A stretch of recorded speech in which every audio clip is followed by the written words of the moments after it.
Hey students, have you ever shouted in an empty hall and heard your own voice bounce back? That's not magic, that's sound reflecting. Let's explore how echoes happen and how sounds behave like light. So let's go to the session and learn. So the first we will understand what is the reflection of sound.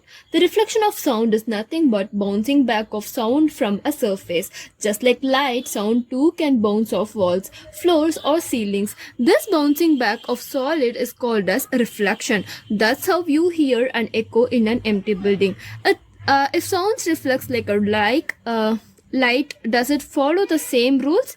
Let's find out through the laws of reflection. So, laws of reflection of sound.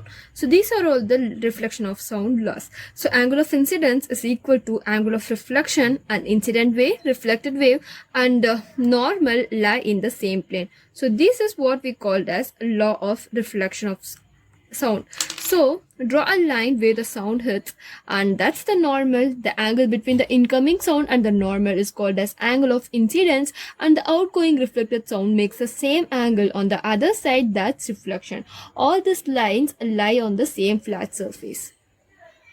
So if you want to know about that, so if this is the medium and this is the normal line, and this is the this is we called as normal, and this is the incident ray, and this is the reflected ray, and this is the angle of incidence, and this we called as angle of reflection.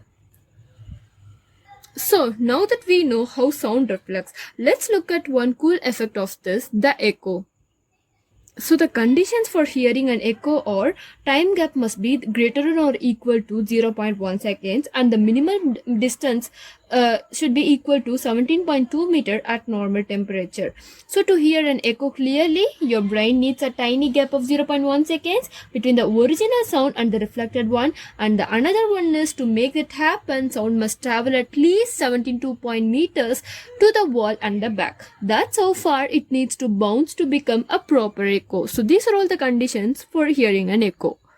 Now, let's move from theory to real life. Where do we use reflection of sound? Let's see some everyday applications for that.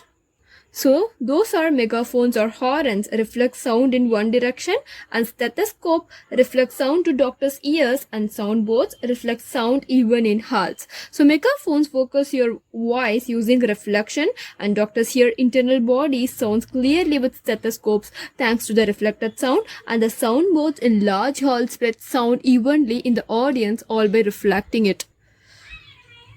So next time you yell in a tunnel or cup your hands to amplify your voice, just remember sound loves to bounce just like a light beam. So that's all for this session. Thank you.